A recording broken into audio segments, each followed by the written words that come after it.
সুপ্রিয় দর্শক, প্রত্যেককে স্বাগত আমন্ত্রণ জানাচ্ছি বাংলা ভিশনের নিয়মিত আয়োজন সংবাদ পর্যালোচনা ও বিশ্লেষণধর্মী অনুষ্ঠান ফ্রন্ট পেজে। সঙ্গে আছি জিয়াউল হক সবুজ। আলোচনার জন্য স্টুডিওতে আজ আমন্ত্রিত হয়েছেন জনাব ইলিয়াস খান, উপদেষ্টা সম্পাদক ডেইলি টাইমস অব বাংলাদেশ এবং সাবেক সাধারণ সম্পাদক জাতীয় প্রেস ক্লাব। আজকের আলোচনায় আপনাকে স্বাগত জানাচ্ছি। ধন্যবাদ। দর্শক, আপনারা জানেন ফ্রন্ট পেজ মূলত আসলে আমরা দিনের যেসব পত্র পত্রিকা প্রকাশিত হয়ে থাকে সেই সব পত্রিকার শিরোনামগুলোকে বিশ্লেষণ করে থাকি। তাই আলোচনায় যাওয়ার আগে শুরুতেই দেখে নেব বিভিন্ন পত্রিকার সংবাদ শিরোনাম। শুরুতেই প্রথম আলোর প্রধান শিরোনাম, আইসিইউ খুঁজতে খুঁজতে নিভে যায় শিশুদের প্রাণ, হামের প্রাদুর্ভাব কমছে না। অভিমত, আমরা কোভিড থেকে শিক্ষা নিইনি, জানিয়েছেন সৈয়দ আব্দুল হামিদ। আরেকটি শিরোনাম, রূপপুরের চুল্লিতে ইউরেনিয়াম, অগাস্টে আসতে পারে বিদ্যুৎ, মুক্তিযুদ্ধ জামাত বিতর্কে সংসদে ব্যাপক উত্তেজনা। ইরানের নতুন প্রস্তাবে সন্তুষ্ট নন ট্রাম্প, অচলাবস্থা কাটেনি। দৈনিক আমার দেশের প্রধান শিরোনাম, জঙ্গি ইস্যুতে ভিন্ন মত মন্ত্রী উপদেষ্টার, দেশে কোনো জঙ্গি নেই জানিয়েছেন স্বরাষ্ট্রমন্ত্রী। যদিও প্রধানমন্ত্রীর তথ্য উপদেষ্টা বলছেন দেশে জঙ্গি আছে, সরকার তা শূন্য নামাতে কাজ করছে। আরেকটি মন্তব্য প্রতিবেদন, বাংলাদেশে টিটিপি জঙ্গির উদয় কোথা থেকে হলো, লিখেছেন মাহমুদুর রহমান। দৈনিক সমকালের প্রধান শিরোনাম, পারমাণবিক বিদ্যুৎ উৎপাদনের চূড়ান্ত পর্বে বাংলাদেশ, চুল্লি পাত্রে জ্বালানি লোডিং শুরু, এমপিও ভুক্ত হচ্ছে না 1719 শিক্ষা প্রতিষ্ঠান, মোটর সাইকেলে এসে গুলি, শীর্ষ সন্ত্রাসী টিটন নিহত। দৈনিক ইত্তেফাকের প্রধান শিরোনাম, পারমাণবিক বিদ্যুৎ উৎপাদনের দ্বারপ্রান্তে বাংলাদেশ, বাটন টিপে রূপপুরে ইউরেনিয়াম লোডিং শুরু, অসচ্ছল মানুষের ন্যায় বিচার প্রাপ্তি নিশ্চিতে পরিকল্পনা নিয়েছে সরকার, জানিয়েছেন প্রধানমন্ত্রী। অব্যাহত বৃষ্টি, জলাবদ্ধতা, বাঁধে ভাঙন, হাওর অঞ্চল সহ কয়েকটি জেলায় ডুবছে বোরো ধান। দৈনিক ইনকিলাবের প্রধান শিরোনাম, প্রধানমন্ত্রীর দ্রুত পদক্ষেপের সুফল আসছে, কেটে যাচ্ছে জ্বালানি বিদ্যুৎ সংকট, বিদ্যুতের কমছে লোডশেডিং, বাড়ছে উৎপাদন, সমুদ্র বন্দরে ভিড়ছে তেলবাহী জাহাজ। আরেকটি শিরোনাম, রাজনৈতিক প্রতিহিংসার শিকার হয়ে আমাকেও দীর্ঘদিন কারাগারে থাকতে হয়েছে, জানিয়েছেন প্রধানমন্ত্রী। আরেকটি শিরোনাম, দেশে পারমাণবিক শক্তির ব্যবহার শুরু, বিশ্বে সগৌরবে বাংলাদেশ।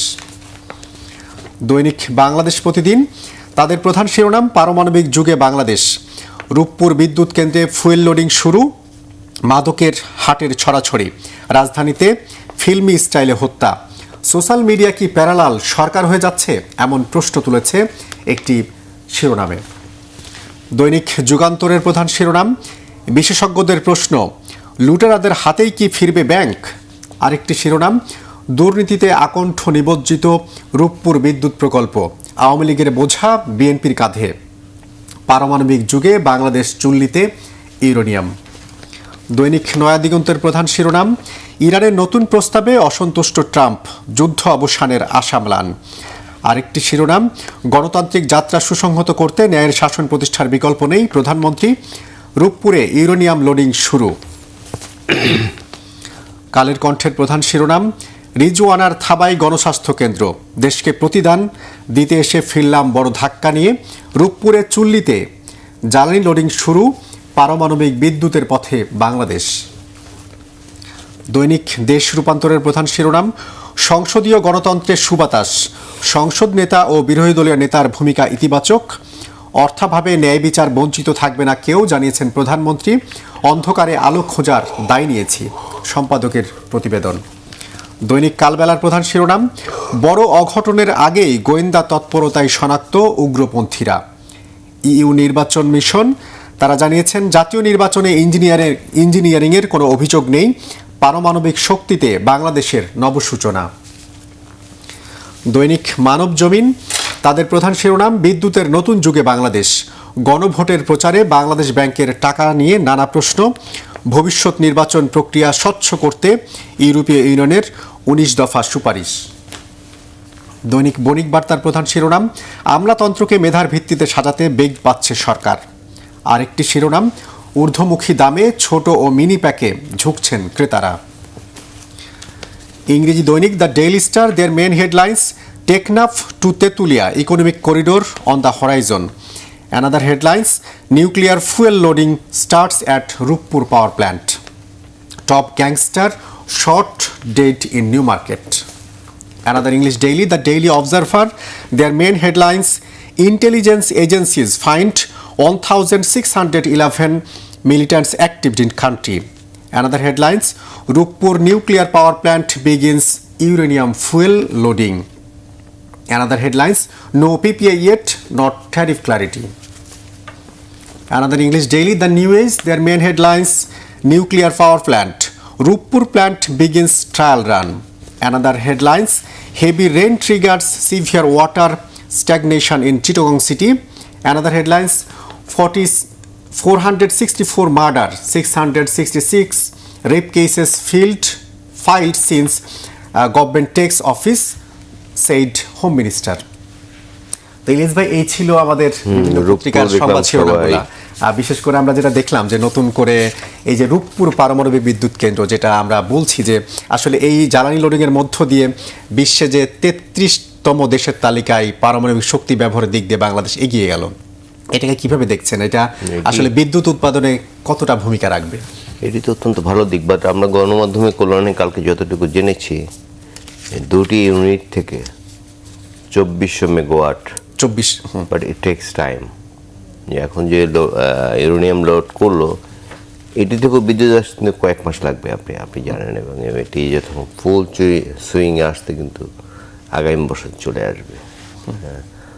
এটি ভালো, নিঃসন্দেহে ভালো, কারণ দেশে 16,000-17,000 মেগাওয়াট বিদ্যুতের চাহিদা এখন আছে, যদিও বিগত সরকার নানা সুযোগ সুবিধা দিয়ে পাওয়ার প্ল্যান্ট, তারপরে রেন্টাল, অনেক কিছু করছে। কিন্তু আমার কাছে একটি প্রশ্ন, এটি নিশ্চয়ই আপনার প্রশ্ন, যে আমাদের তো স্থাপনা আছে, উৎপাদনের ক্ষেত্র আছে, কিন্তু আমরা কিন্তু পুরো বিদ্যুৎ পাই না। লোডশেডিং হচ্ছে, ঢাকায় হচ্ছে, এবং আমি এই সুযোগে সরকারকে ধন্যবাদ দিতে চাই এই কারণে, শুধু গ্রামেই লোডশেডিং হবে এটা ঠিক না, শুধু নগরবাসী আরামে থাকবে আর গ্রামের মানুষ কষ্ট করবে এটা ভালো না।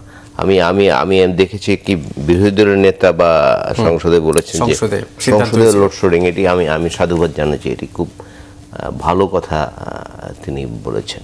সুতরাং এই রূপপুরের মাধ্যমে আমরা তো একটা নতুন যুগে, আপনি যেটা শুরুতেই বলেন, প্রবেশ করেছি, এবং এটি যে ধরনের বিদ্যুৎ যদি 2400 মেগাওয়াট বা 2300 মেগাওয়াট আমরা পাই, আরও প্রকল্প করা যেতে পারে। যদিও এই প্রকল্পটি নিয়ে কিন্তু প্রশ্ন আছে যে ব্যাপক দুর্নীতি হয়েছে, এবং নানা কিছু আমরা দেখেছি গণমাধ্যমে কল্যাণে, এবং কি বলে যে আরেকটি প্রকল্প যদি হয় আমাদের ভালো দিক, আমরা চাই যে আরেকটি প্রকল্প হোক।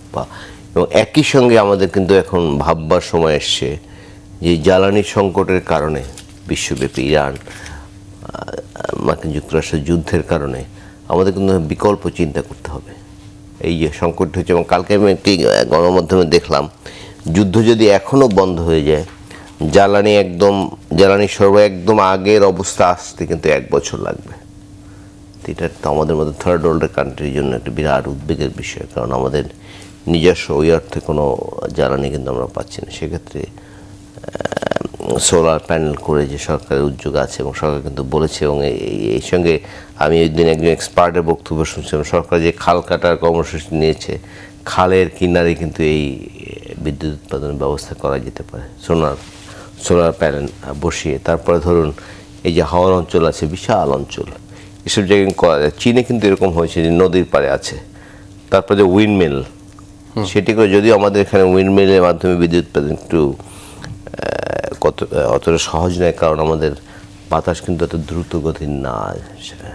সুতরাং এসব বিষয়ে সরকার মাথায় রাখতে হবে, আমি আশা করতে চাই।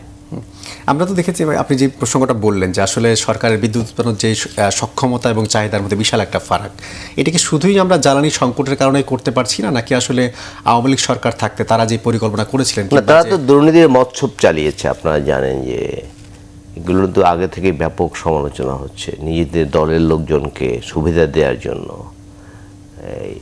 কি বলে বিদ্যুৎ কেন্দ্র করার, ভাড়ায় বিদ্যুৎ কেন্দ্র নিয়েছে, অনেক কিছু করেছে, এবং ক্যাপাসিটি চার্জ দিয়েছে। যদিও সেটি অনেকে বলেন যে আমি যদি বিদ্যুৎ উৎপাদন করি, একটা বিদ্যুৎ উৎপাদন প্ল্যান্ট করি, সেটি যদি কোনো কারণে বন্ধ থাকে, এর মানে তো এই নয় যে আমি সেটি বাদ দিয়ে দিচ্ছি। সেটি যদি সচল রাখতে হয়, তাহলে আমাকে ক্যাপাসিটি চার্জ দিতে হবে। তো তো নানা বিতর্ক করেছে, বাট ব্যাপক দুর্নীতি হয়েছে আমরা কিন্তু জানি। এই যে বিদ্যুৎ কেন্দ্রগুলো স্থাপন এবং এগুলো নিয়ে তো নানা রিপোর্ট এসেছে গণমাধ্যমে, অনেকের নাম এসে নাম আর এখানে আমি বলতে চাই না, সরকার সুবিধা দেওয়ার জন্য এগুলো দিয়েছিল, বাট ঠিকভাবে সেগুলো কাজ করেনি আসলে। অনেক অনেক এখন তো অনেকগুলো বসে আছে, সরকারকে এখনও কিন্তু গচ্চা দিতে হচ্ছে। জি, আমরা একটু সংসদের বিষয় নিয়ে আলোচনা করতে চাই। আমরা দেখছি প্রতিদিনই প্রায় সংসদে এক ধরনের উত্তাপ ছড়াচ্ছে সরকার এবং বিরোধী দলের সংসদ সদস্যরা। গতকালকেও দেখেছি এমপি ফজলুর রহমান তিনি একটা কমেন্ট করেছিলেন যে মুক্তিযোদ্ধা বা তার পরিবার তারা কখনো জামাত করতে পারে না বা জামাত ইসলামী করতে পারে না। এটা নিয়ে হট্টগোল হয়েছে। বিরোধী দল নেতা তিনি বলেছেন যিনি যে কারো রাজনৈতিক পছন্দ কেউ ঠিক করে দিতে পারে না। এই যে সংসদে এই যে বিতর্কগুলা, এটাকে কিভাবে দেখছেন? আসলে এটি অত্যন্ত পজিটিভ দিক গণতন্ত্রের জন্য। কালকে ধরুন 8 মিনিট 8.5 মিনিট তুমুল উত্তেজনা ছিল সংসদে, আমরা দেখেছি। বাট অনেক গণতান্ত্রিক দেশে, যদিও সেগুলো ভালো দৃষ্টান্ত, তবুও আমি বলি মারামারি পর্যন্ত হয় কিন্তু, বাট সেটি কিন্তু সংসদের মধ্যেই থাকে, সেটা কিন্তু রাস্তায় নিয়ে যায় না। কিন্তু আমাদের এখানে রাজনৈতিক সংস্কৃতি হচ্ছে ওই যে বলে না যে সংসদেও আন্দোলন করবো, বাইরেও আন্দোলন করবো। ইতিপূর্বে আমাদের বিরোধী দল ইতিমধ্যে, সরকার তো 2 মাস হয়েছে, বাট 2 মাস হওয়ার আগেই তারা কিন্তু বাইতুল মাকারের উত্তর গেটে চলে গেছে। দরকার নাই, পার্লামেন্টে আলোচনা করুন, কারণ ওই রাজনীতি আমরা দীর্ঘদিন দেখেছি। আর এই যে ঢাকার রাস্তা বন্ধ করে যে রাজনৈতিক সংস্কৃতি সব দলেরই আছে। ধরুন যদি বাইতুল মাকারের উত্তর গেট বন্ধ হয়ে যায়, প্রভাব কিন্তু ঢাকায় পড়বে সব জায়গায়। এবং আরেকটি সবচেয়ে বড় বিষয় হচ্ছে যে প্রতিবাদ তারা যখন করতে যায় সবচেয়ে ব্যস্ততম জায়গাটি যায়, যেমন শাহবাগ কিন্তু ঢাকার একটি প্রাণকেন্দ্র এবং সেখানে তো অনেকগুলো রাস্তা গেছে। তারপর বাইতুল মাকার উত্তর gate, even Nayapaltan BNP office যেখানে, এগুলো কিন্তু ব্যস্ততম সড়ক। এগুলো বন্ধ করে দিয়ে জনজীবনে নানা দুর্ভোগ সৃষ্টি করে। এই রাজনীতি থেকে বেরিয়ে আসতে হবে। এই রাজনীতি থেকে বেরিয়ে আসার জন্য তো আমাদের গণ অভ্যুত্থানটি হয়েছে। যদিও আগের সরকার, যেমন আমাদের পল্টন ময়দানের কথা আমরা শুনেছি, সেখানে যাতে মানুষ কোনো প্রোগ্রাম না করতে পারে, বড় বড় রাজনৈতিক দলের সমাবেশ কিন্তু সেখানে সেই মাঠটি কিন্তু শেষ করে ফেলা হয়েছে, বিভিন্ন স্থাপনা করা হয়েছে। এটি সুদূর প্রসারী অংশ হিসেবে আওয়ামী লীগ করেছিল। এগুলো ভালো না। তো আমি কালকে যে কথা আপনি বলেছেন, তর্ক বিতর্ক হয়েছে এবং কি বলে যে উত্তপ্ত বাক্য বিনিময় হয়েছে, বাট এটি পার্লামেন্টে হতে পারে এবং এটি কিন্তু পার্লামেন্টের মধ্যেই রাখতে হবে। এটি যেন বাইরে না আসে, বাইরে আসলে কিন্তু সেটা যেন রাজপথে না গড়ায়, আমরা আশা করতে চাই সেটা। জি, আমরা আরেকটি গণমাধ্যমের রিপোর্ট দেখছিলাম যে হামের প্রকোপ কমছে না। গতকালও 9 জন মারা গেছে, এ পর্যন্ত 273 জনের মৃত্যু হয়েছে। আপনার কাছে যে বিষয়টা জানতে চাইবো যে গণমাধ্যমের রিপোর্ট দেখছিলাম সংকটাপন্ন এই যে অবস্থা, তখনও আইসিইউর সংকট, আইসিইউ খুঁজতেও শিশুদের অনেক প্রাণ নিভে যাচ্ছে। আমরা আসলে কোভিডের টাইমও তো এই আইসিইউর সংকটের কথা শুনেছি, আমরা এসব থেকে শিক্ষা নিলাম না কেন? এই জাতীয় শিক্ষা নিবে কিনা আমি খুব সন্দিহান বা আমি খুব হতাশ বলা যায়। এবং এই দেশে সবচেয়ে সস্তা হচ্ছে মানুষের জীবন। এই যে দেখুন গত সরকার টিকা দেয়নি শিশুদের, এর প্রভাব কিন্তু পড়েছে। বাট এটি তো হওয়ার কথা না। আপনার মনে আছে, আমারও মনে আছে, হাম কিন্তু আমরা দীর্ঘদিন দেখিনি, ছিল না। হাম কিন্তু দীর্ঘদিন ছিল না। হঠাৎ করে দেখুন কতগুলো বাচ্চা মারা গেল। যার বাচ্চা মারা যান তিনি ফিল করতে পারেন। তো এই যে আইসিইউর কথা বললেন, এসব কথা আমরা বছর পর বছর শুনেছি, বছর পর বছর মিডিয়ায় রিপোর্ট হয়েছে, বছর পর বছর আমরা কথা বলেছি, কিন্তু এর কোনো পরিবর্তন নেই। এদেশের সাধারণ মানুষের, বিশেষ করে নিম্ন আয়ের মানুষের চিকিৎসা ব্যবস্থার যে সিস্টেম, এটি তো ভাবাই যায় না কোনো একটি স্বাধীন দেশ, একটি গণতান্ত্রিক দেশে। এবং খুব দুর্ভাগ্যজনকভাবে আমার মনে হয় এটা আইন করা উচিত। মাননীয় প্রধানমন্ত্রী খুব ভালো পদক্ষেপ নিচ্ছেন। এই যে একটু সমস্যা হলে বিদেশ চিকিৎসা করাতে চলে যায়, এটি যদি বন্ধ করতো তাহলে আমাদের হাসপাতালের চেহারা কিন্তু চেঞ্জ হতো। কিন্তু এই চিত্র তো আমরা, এই যে আপনি যে কোভিডের কথা বলেন, কোভিড কেন সবসময় দেখবেন অমুক হাসপাতালে 10টি মেশিন আছে, সেগুলো বন্ধ। ডাক্তার বলে দেয় তুমি বাইরে গিয়ে এগুলো পরীক্ষা করে আসো বা এগুলো, এটা তো হওয়া উচিত না। এটা কিন্তু হচ্ছে বছর বছর। মন্ত্রী আসেন, নতুন নতুন মন্ত্রী যারা আসেন নতুন নতুন কথা বলেন, কিন্তু কোনো পরিবর্তন দেখি না। এবং আরেকটি বিষয় আমরা লক্ষ্য, সবগুলো হাসপাতাল, অধিকাংশ সরকারি হাসপাতাল কিন্তু একজন সেনাবাহিনীর কি কর্মকর্তা কিন্তু ডিরেক্টর অনেক ক্ষেত্রে পরিচালক পদে কিংবা পরিচালক গুরুত্বপূর্ণ পদে থাকেন। থাকেন। এটা কেন থাকেন আমি জানি না, বাট থাকলে ভালো, কিন্তু কোনো পরিবর্তন দেখি না হাসপাতালে, কোনো পরিবর্তন দেখি না। এই যে ঢাকা মেডিকেলে যে যাবেন, সেখানে কি এই যে অ্যাম্বুলেন্সের দৌরত্ব কমেছে? অ্যাম্বুলেন্সের দৌরত্ব কমে নেই তো। তারপর যে বহির্বিভাগে যে মানুষ রোগীকে বিভিন্ন ধরনের হয়রানি, সেটি তো কমেনি। এবং সব হাসপাতালের চিত্র, কিন্তু সব জায়গায় একজন আর্মি ম্যান দেওয়া হয় কেন, আমি এটা জানি না। আর্মি ম্যান দেওয়ার উপর আমি কোনো ক্ষোভ নেই, বাট আমরা তো চাই যে তাদের অ্যাডমিনিস্ট্রেশন ভালো, একটু পরিবর্তন হবে, কিন্তু কোথাও কিন্তু পরিবর্তন হচ্ছে না। মেশিন বন্ধ হয়ে থাকছে দিনের পর দিন। যে মেশিনে আমি 200 টাকা দিয়ে, যেটি আমার ট্যাক্সের পয়সা কেনা, 200 টাকা দিয়ে একটা পরীক্ষা করতে পারি, সেটি আমার বাইরে গিয়ে 2000 টাকা দিয়ে করতে হচ্ছে। নানা ধরনের হয়রানি হচ্ছে। হাসপাতালে গেলে দালাল, এই যে দেখুন যে কদিন আগে দেখলাম সোহরাওয়ার্দীর হাসপাতালের বাইরে একজন ডাক্তার, সোকল ডাক্তার ধরছে, সে নাকি 8 পাস। তো এই চিত্র তো আছে, একজন ধরা পড়েছে, হাজার হাজার আছে, কিন্তু কোনো বিকার নাই। স্বাস্থ্য ব্যবস্থা যেটা মানুষের মৌলিক অধিকার, সেটি নতুন নতুন কথা শুনি, বিশাল বিশাল বাজেট হয়, কিন্তু কোনো পরিবর্তন হয় না। এই যে স্বাস্থ্য খাতের কয়জন আছে, কি মিঠু হাজার হাজার কোটি টাকা এখন পালিয়ে আছে, এরকম অনেকে আছে, কিন্তু কোনো বিচার হচ্ছে না। আফজাল নাকি একজন, হ্যাঁ, তিনি হাজার হাজার কোটি টাকার মালিক, এই খাত থেকে চুরি করে, কিন্তু আমার সাধারণ মানুষ, আমরা নিম্ন আয়ের মানুষ কিন্তু চিকিৎসা হচ্ছে।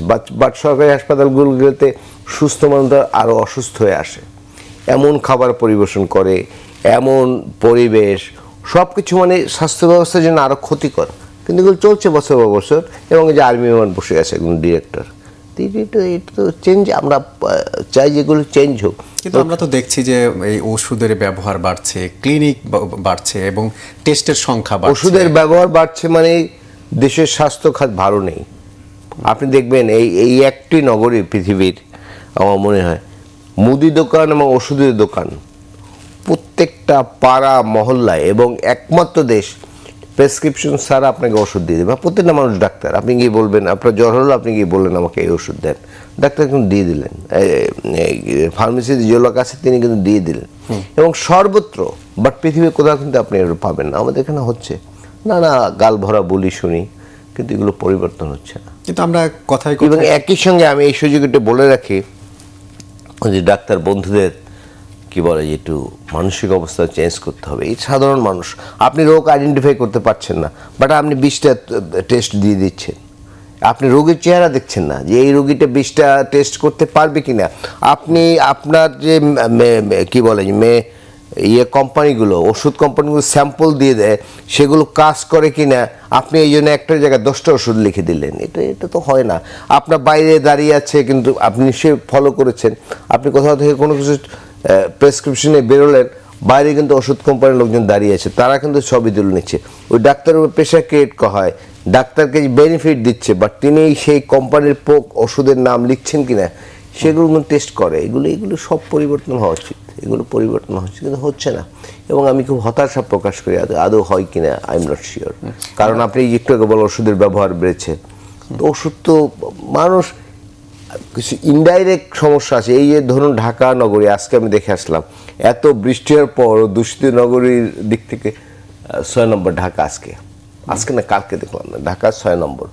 তো এটা তো হওয়ার কথা না, কিন্তু হচ্ছে। এবং এই কারণে বহু লোকের নানা ধরনের রোগ ব্যাধি হচ্ছে কিন্তু, এবং এই কারণে দিন দিন ওষুধের ব্যবহার বাড়ছে, এবং অনেক ভুয়া ওষুধও আছে। কিন্তু আপনি গ্রামে গঞ্জে ফার্মেসিতে গেলে দেখবেন এমন সব ওষুধ কোম্পানির নাম আছে যেগুলো আপনি কোনোদিন শুনেননি, কিন্তু সেগুলো আছে, এবং এগুলো সাধারণ মানুষ নিয়ে কিনে খাচ্ছে। এবং এক রোগের ওষুধ খাওয়ার কারণে অন্য আরেকটি রোগ হচ্ছে, এটা চেইন, এগুলো কিন্তু চলছে। সরকারকে আসলে চাইলে একটা শৃঙ্খলায় আনতে পারতো। আমরা তো উন্নত বিশ্ব কিংবা ভারত, নেপাল, ভুটান, এগুলো তো দেখছি তাদের স্বাস্থ্য ব্যবস্থা অনেক বেশি ডেভেলপ। আসলে আমাদের এখানে মূল সংকটটা হচ্ছে মানুষের মেন্টাল মেকআপ। যে ডাক্তার সাহেবদের কথা বললাম, আপনি দেখুন আমাদের এখানে মানুষ যার ন্যূনতম সামর্থ্য আছে, তিনি কিন্তু এদেশে চিকিৎসা করাতে চান না। এবং অনেক সময় কিন্তু আপনাকে যে রোগ আপনার হয়নি সেটি আপনাকে বলে দিল যে আপনার এই রোগ হয়েছে, এখান থেকে বললো যে আপনার এই রোগটি হয়েছে, বাট আপনি বাইরে গিয়ে দেখালে বললেন না আপনার কোনো অসুস্থতাই নাই। ডাক্তারদের মেন্টাল মেকআপ চেঞ্জ করতে হবে। কিন্তু ডাক্তার সাহেবরা কেউ গ্রামে থাকতে চান না, প্রত্যেকে ঢাকায় থাকতে চান। এবং ইভেন এমনও যারা গ্রামে কোনোভাবে থাকেনও, ফ্যামিলিটি কিন্তু ঢাকায়, এবং তিনি কখন ঢাকা আসবেন এই চিন্তা অস্থির থাকেন সবসময়। এবং হাসপাতালে যেসব ওষুধ দেওয়া হয় বিরাট অংশ চুরি হয়ে যায়, সাধারণ রোগী কিন্তু ওষুধ পায় না, লিখে দেওয়া হয়। আপনার দুদিন আগে বোধহয় আপনি দেখেছেন, কদিন আগে ঢাকা বিশ্ববিদ্যালয়ে শিক্ষার্থীদের সংঘর্ষ হয়েছে।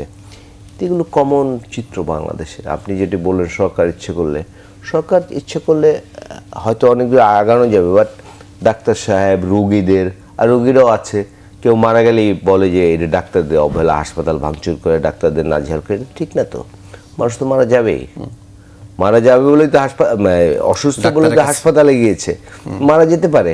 কিন্তু দেখবেন যে অনেক রোগী আছে যারা মারা গেলে তার আত্মীয় স্বজন হাসপাতালে গিয়ে হামলা করে, ডাক্তার সাহেব হামলা করে।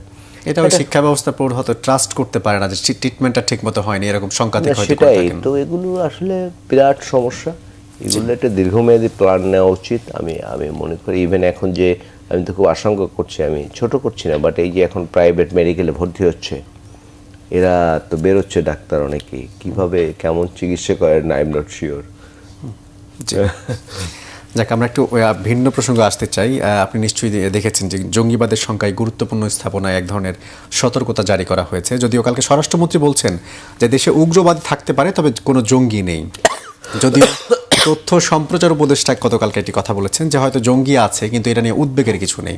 এই যে পরস্পর বিমুখী বক্তব্য, একজন আছে জঙ্গি আছে, একজন বলছে জঙ্গি নাই। যদিও তথ্য উপদেষ্টা আরেকটা কথা বলেছেন যে ক্ষমতায় থাকতে আওয়ামী লীগ দেশে আসলে জঙ্গিতে ভরে গেছে বা জঙ্গি বেশি হয়ে যাচ্ছে এমন ন্যারেটিভ তৈরি করেছিল। আসলে এই যে জঙ্গিবাদ, হঠাৎ করে এই প্রসঙ্গ আবার সামনে আসলো কেন? নিশ্চয়ই সরকারের কাছে কোনো গোয়েন্দা রিপোর্ট আছে, বাট আমি জঙ্গি আছে বলে আমিও মনে করি না। বাট উগ্রবাদী আছে, কারণ গত 1.5 বছর অন্তর্বর্তীকালীন সরকারের আমলে কিন্তু সেটা দেখেছি আমরা। উগ্রবাদীরা মাজার ভেঙে ফেলেছে, মাজার থেকে লাশ তুলে আগুন দিয়ে পুড়িয়ে ফেলেছে। কদিন আগেও একজন একজন পীরকে, হোক তথাকথিত পীর, কিন্তু মেরে ফেলা এটা তো হতে পারে না। একজনে কিছু আগে দেখেছি, কিছুদিন আগে আপনি দেখেছেন ময়মনসিংহে একটি লোককে সংখ্যালঘু সম্প্রদায় মেরে গাছের সঙ্গে টানিয়ে রাখা হয়েছে, তারপর আগুন দিয়ে তাকে হত্যা। এত এত এত অসহিষ্ণু আমাদের মানুষ। এই সংস্কৃতি তো বাংলাদেশে ছিল না। এই যে পত্রিকা অফিসে আগুন দিয়ে একটি পুড়িয়ে ঘোষণা দিয়ে আরেকটিতে যায়, সেটি গিয়ে আপনার আমার অনেক সহকর্মী সাদে ছিল, তারা জীবন মৃত্যুর সন্ধিক্ষণে ছিল, আদু বাজবেগের নিচে আগুন লাগিয়ে দিয়েছে, এবং সেখানে আইনশৃঙ্খলা রক্ষাকারী বাহিনী আক্রমণকারীদের চেয়ে বেশি ছিল, কিন্তু তারা কোনো অ্যাকশনে যায়নি। এই যে এত মব হয়েছে, কোনো বিচার হয়েছে? আগের আপনি শুনেছেন? 1.5 বছর আপনি কিন্তু শুনেন না, দৃষ্টান্তমূলক কিছু হয়নি এখন পর্যন্ত। ইভেন এই যে পত্রিকা জ্বালিয়েছে, এই যে মাজার পুড়িয়েছে, কারো ওইরকম কিছু হয়েছে বলে আমি জানি। তো এই সরকারের কাছে আমি আহ্বান জানাতে চাই, এই ঘটনার সঙ্গে যারা জড়িত ছিল তাদেরকে ভালোভাবে বিচার আওতায় আনতে হবে। দৃষ্টান্ত যদি স্থাপন না হয়, তাহলে আমাদের একটি তরুণ প্রজন্মের মধ্যে একটি উগ্রবাদী গোষ্ঠীর সৃষ্টি হয়েছে। আপনি ফেসবুকে পোস্টগুলো দেখলে বুঝবেন, ধর্ম ছাড়া কোনো পোস্ট নাই, জীবনমুখী কোনো কথা নাই, কিন্তু সব আপনাকে লোভ দেখানো হচ্ছে, এই করলে আপনি এই পাবেন, এই করলে এই পাবেন, এই সূরা পড়লে আপনি 10 বার ভেস্তে যাবেন। এটা খারাপ না, বাট এটা ইয়াং ছেলে এই ধরনের পোস্ট সব সময় দিচ্ছে। এবং এমন একটি ছাত্রদের, এই তরুণদের মধ্যে এমন একটি গোষ্ঠীর সৃষ্টি হয়েছে যারা সবসময় মব সন্ত্রাসে বিশ্বাস করে, এই উগ্রবাদিতায় বিশ্বাস করে, ধর্মীয় উন্মোদনায় বিশ্বাস করে। ঠিক না তো? এই গোষ্ঠীটি কিন্তু গত 1.5 বছর অন্তর্বর্তীকালীন সরকার এন্টারটেইন করা হয়েছে, এবং তারা এগুলো কিন্তু কাউকে কোনো বাধা দেওয়া হয়নি। ফলে একটি করে তারা মজা পেয়ে আরেকটি গিয়ে করেছে, এবং অনেক চাঁদাবাজি ঘটনা ঘটেছে। অনেক বাসা বাড়ি থেকে চাঁদা বিভিন্নভাবে টাকা এনেছে, টাকা এনে আবার আমাদের এনসিপির বন্ধুরা দেখলাম যে আবার ঘুষে চাঁদার বাকি টাকা আনতে গেছে, তখন অ্যারেস্ট হয়েছে। আপনিও দেখেছেন। এই সংস্কৃতি ছিল, এবং রাষ্ট্রীয়ভাবে যখন এগুলো পৃষ্ঠপোষকতা দেওয়া হয়, তখন কিন্তু আর সাধারণ মানুষের কিছু করার থাকে না। একটা অংশের অভিযোগ যে অনেকে বলে থাকে কি জামাত বা বিএনপি তারা যখন ক্ষমতার কাছাকাছি থাকে তখন হয়তো দেশে জঙ্গিবাদ বা উগ্রবাদের আসলে বাড়ন্ত অবস্থা থাকে। এরকম কি কোনো পরিস্থিতি আসলে তৈরি হয়েছে? তারা কি আসলে ধর্মীয় কোনো জিনিসকে উদ্বুদ্ধ করছে? না না, কে উদ্বোধন, জামাতও করছে না, বিএনপি করছে না, আমি তো দেখছি না কোথাও যে তারা ধর্মীয় বিষয়ে উগ্রবাদীদেরকে প্রশ্রয় দিচ্ছে। এবং এটা ধর্মে তো উগ্রবাদের স্থান নেই আসলে। এটি আসলে এক ধরনের মানুষের সৃষ্টি করেছে ক্ষমতায় টিকে থাকার জন্য। ভারতে বিজেপি ক্ষমতায় টিকে থাকার জন্য উগ্রপন্থার সাপোর্ট করছে, কিন্তু আমাদের এখানে কিন্তু আমরা এরকম দেখছি না। বাংলাদেশের মানুষ তো আসলে অসাম্প্রদায়িক, তারা চায় আমার প্রতিবেশী যে ধর্মের হোক তিনি ভালো থাকুন।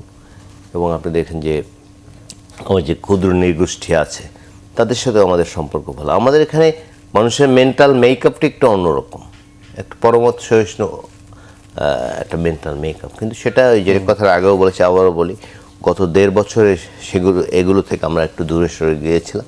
আবার আশা করতেছি এই গণতান্ত্রিক সরকার আসার পরে সেই অবস্থা চেঞ্জ হবে। আমরা তো এই জঙ্গিবাদ বা উগ্রবাদের কথা বলছি, কিন্তু আমরা গতকালকে দেখেছি রাজপথে আবারও প্রকাশ্যে গুলি করে হত্যার ঘটনা ঘটেছে, সেটা ঢাকা বিশ্ববিদ্যালয় এলাকায় নিউ মার্কেটে খুব কাছাকাছি জায়গায়। যদি আমরা শুনলাম যে পরে গুলিতে যে এই ব্যক্তি নিহত হয়েছেন তিনি শীর্ষ সন্ত্রাসী টিটন। আর প্রশ্ন হচ্ছে যে এই যে প্রকাশ্যে এরকম গুলি করে হত্যা করার ঘটনা, এটাকেই কিভাবে দেখছেন? বা একজন শীর্ষ সন্ত্রাসী যিনি সরকারের তালিকায় 2 নম্বরে ছিলেন তিনিই বা এভাবে প্রকাশ্যে ঘুরে বেড়াচ্ছিলেন কিভাবে? এটি তো আসলে আইনশৃঙ্খলা পরিস্থিতির অবনতির একটি লক্ষণ। যদিও এই ব্যক্তি তিনি কিন্তু অনেক মামলার আসামি এবং তিনি 2 যুগ জেলে ছিলেন। এবং 5ই আগস্টের পরে, আমাদের গণঅভ্যুত্থানের পরে এ ধরনের বড় বড় অনেক সন্ত্রাসী এবং অনেক আওয়ামী লীগ তখন যাদেরকে বড় জঙ্গি বলতো, অনেক জঙ্গি তারা কিন্তু মুক্তি পেয়েছে। আমি জানি না কিভাবে এরা মুক্তি পেয়ে গেল। এক ব্যক্তি দীর্ঘদিন জেলে ছিল, হঠাৎ আলাদিনের চেরাগের মতো এই বড় সন্ত্রাসী জঙ্গি এরা কি বলে যে বাইরে চলে আসছে, জামিন হয়ে গেছে রাতারাতি। এটিও কীভাবে হলো, এটি কিন্তু আমার একটি বড় প্রশ্ন। সুতরাং এটি তো আইনশৃঙ্খলা পরিস্থিতিটা অবনতির, কারণ যারা গুলি করেছে নিশ্চয়ই তাদের বৈধ অস্ত্র দিয়ে গুলি করেনি, তারা অবৈধ অস্ত্র দিয়ে গুলি করেছে। এবং এই যে সন্ত্রাসী, এবং তার ভগ্নিপতি দেখলাম তিনিও বড় সন্ত্রাসী, ইমন তার চালক, এই ভদ্রলোক, তাকেও সন্দেহ করা হচ্ছে, কেউ কেউ তাকেও সন্দেহ করছে। এখন এগুলো ঘটছে। ব্যক্তি আমি জানি না সে কি বলে ওপেনে ঘুরছিল কিনা, আমি আই এম নট শিওর। গণমাধ্যমে নানা ধরনের খবর এসছে যে তিনি ওপেনে ঘুরছেন, আবার অনেকে বলছেন না ওপেনে ঘোরেন নাই। শাহনাজ হল যেটা, এটি কিন্তু একটু আড়ালে ঢাকা বিশ্ববিদ্যালয়, সেখানে হয়তো গিয়েছিলেন। জি, শেষ করতে হবে। থ্যাংক ইউ আপনাকে। জি, অসংখ্য ধন্যবাদ জনাব ইলিয়াস খান আজকে সময় দেওয়ার জন্য। আপনাকে ধন্যবাদ। দর্শক, ফ্রন্ট পেজ আজ এ পর্যন্তই। এতক্ষণ যারা সঙ্গে ছিলেন সবাইকে ধন্যবাদ। ভালো থাকবেন সবাই। শুভ সকাল।